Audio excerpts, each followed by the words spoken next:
I'm Kathleen Taylor Gadsby.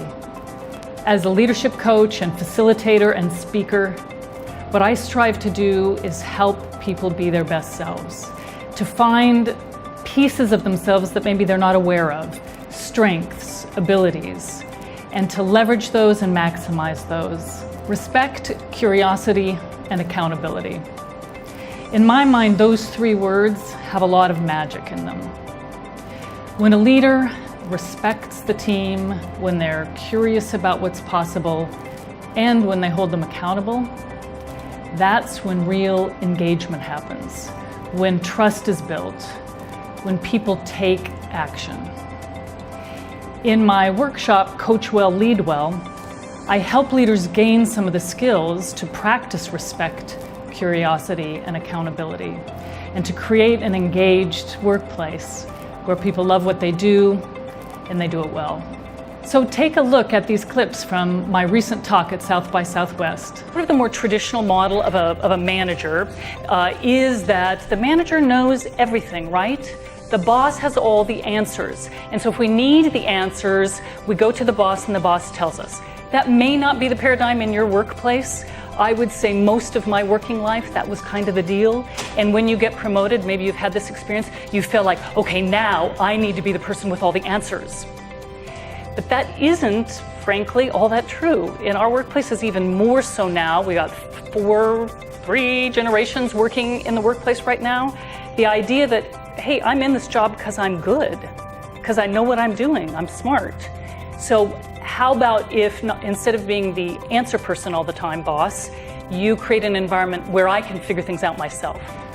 When I first was promoted into a leadership role, having been a team member of somebody's, I felt like my job was about knowing everything and telling people basically what to do.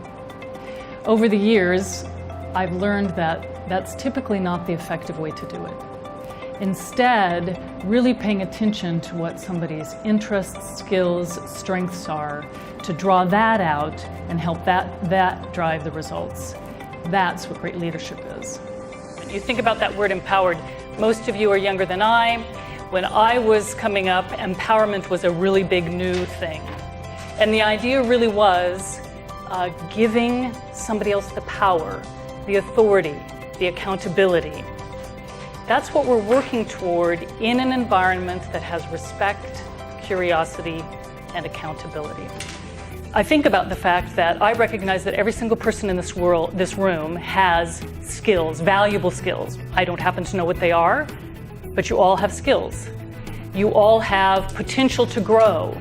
You all have potential to learn when you fail. So that idea, coming to the conversation with that idea of, no, you are very talented, just didn't do this quite as well. Let's have some coaching about it. It's a different approach than you messed up, and I'm the boss, and so now you get punished.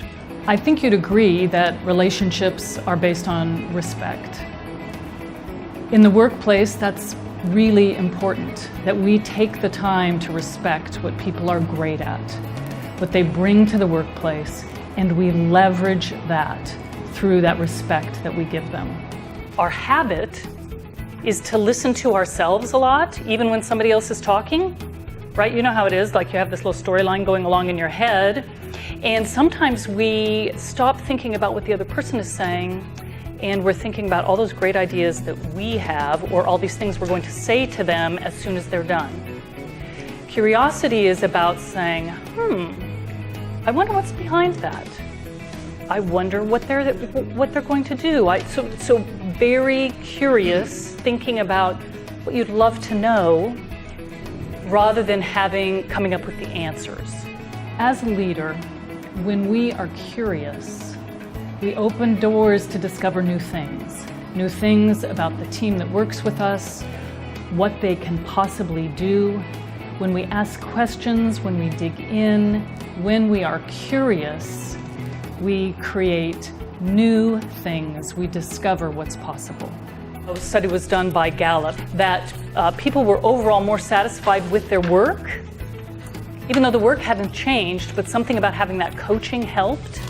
They were more motivated and they had less desire to go anywhere. They felt like they wanted to stay put.